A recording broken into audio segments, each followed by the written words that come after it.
Baik, selamat pagi anak-anak. Salam sejahtera buat kita semuanya.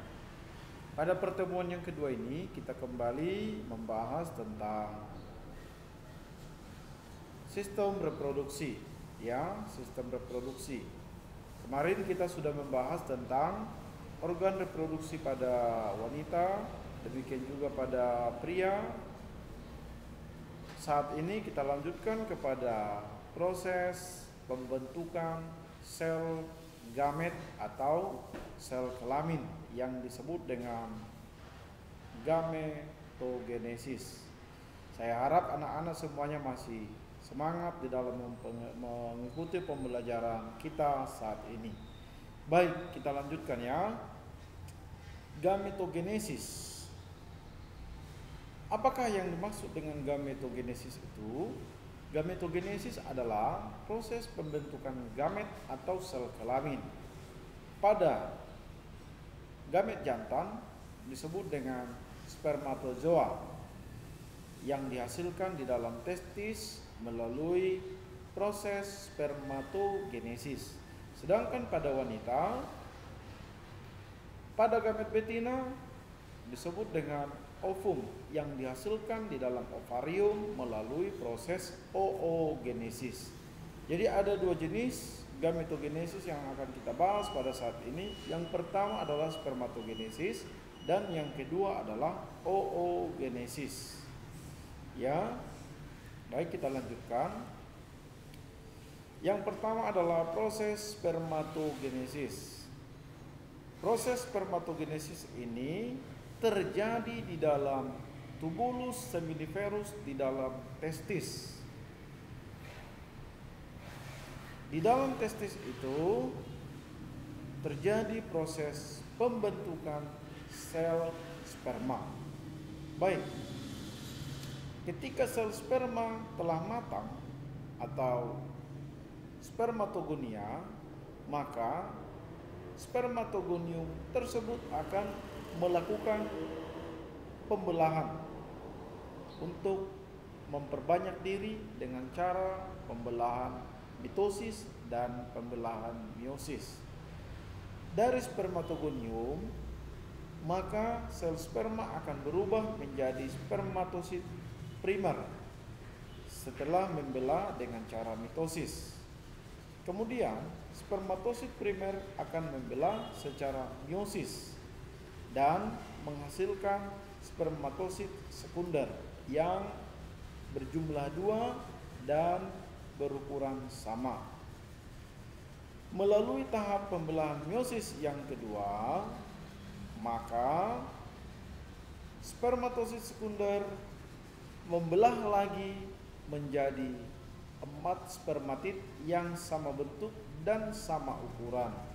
Keempat spermatid tersebut merupakan tahap akhir dari proses pembelahan meiosis sebelum akhirnya berubah menjadi sel sperma atau sel spermatozoa setelah mengalami proses permeiosis. Dan spermatozoa yang sudah matang tersebut siap dikeluarkan bersama dengan air mani ketika seorang pria mengalami ejakulasi. Ketika mengalami proses ejakulasi, maka seorang laki-laki dapat mengeluarkan kurang lebih 300 juta sel sperma. Ya.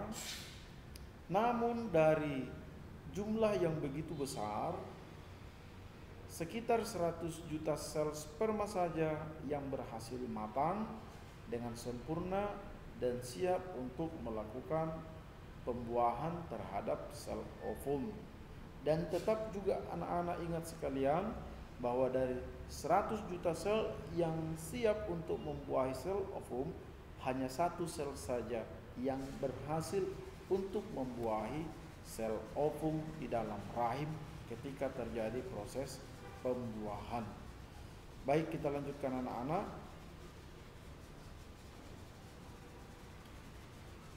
Berikutnya adalah proses oogenesis. Proses oogenesis berlangsung sejak individu berada di dalam rahim atau masih dalam bentuk janin atau embrio. Ketika ovarium di dalam embrio, ya, ketika ovarium di dalam bentuk embrio, jumlahnya sudah berkisar sekitar 600.000 oogonium. Namun dia masih dalam bentuk sel induk. Ketika embrio tersebut berumur 5 bulan, maka oogonium itu memperbanyak diri lagi secara mitosis sehingga menghasilkan kurang lebih 7 juta sel oosit primer. Pada saat umur 6 bulan, oosit primer tersebut kemudian mengalami proses pembelahan meiosis. Setelah itu terjadilah pengurangan jumlah oosit primer hingga sekitar 1 juta sel yang tertinggal ketika bayi perempuan sudah dilahirkan. Nah, sel telur tersebut akan terus mengalami penurunan jumlah hingga yang tersisa sekitar 300.000 sel telur yang disimpan serta mengalami fase istirahat sejak lahir hingga seorang perempuan menginjak masa pubertas. Masa pubertas pada perempuan itu antara 9 tahun hingga 14 tahun. Usai masa pubertas, seorang wanita akan memasuki masa aktif reproduktif, di mana oogenesis kembali terjadi di dalam waktu kurang lebih 1 bulan sekali yang diatur dalam siklus menstruasi. Selama masa aktif reproduksi, hanya sekitar 300 sampai 400 telur saja yang berhasil dikeluarkan hingga benar-benar dia matang siap untuk dibuahi oleh sel sperma. Jumlah dan kualitas telur ini akan terus menurun seiring berjalannya usia seorang wanita hingga wanita tersebut memasuki masa menopause. Menopause itu di kisaran 40 sampai 45 tahun. Di situ keadaan seorang wanita, ovariumnya tidak lagi memproduksi sel telur. Baik anak-anak, kita lanjutkan. Perhatikan bagan spermatogenesis dan bagan oogenesis berikut ini.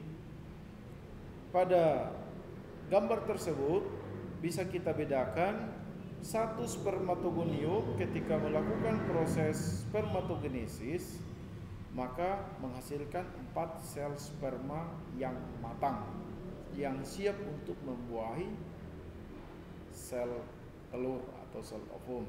Sementara untuk proses oogenesis, satu oogonium ketika melakukan proses oogenesis hanya dapat menghasilkan 1 ovum saja. 1 indung telur di dalam ovarium hanya dapat menghasilkan 1 ovum saja. Sedangkan ketiga sel pengiring atau badan polar itu merupakan hasil dari proses pembelahan meiosis, mulai dari pembelahan meiosis yang pertama dan kedua. Namun pada fase-fase pembelahan itu maka sel badan polar tersebut mengalami kerusakan dan terjadi kembali proses regenerasi berikutnya begitu. Jadi 1 oogonium hanya dapat menghasilkan 1 ovum. Oke, kita lanjutkan. Perhatikan, pada tabel berikut adalah perbedaan antara sel sperma dengan sel ovum.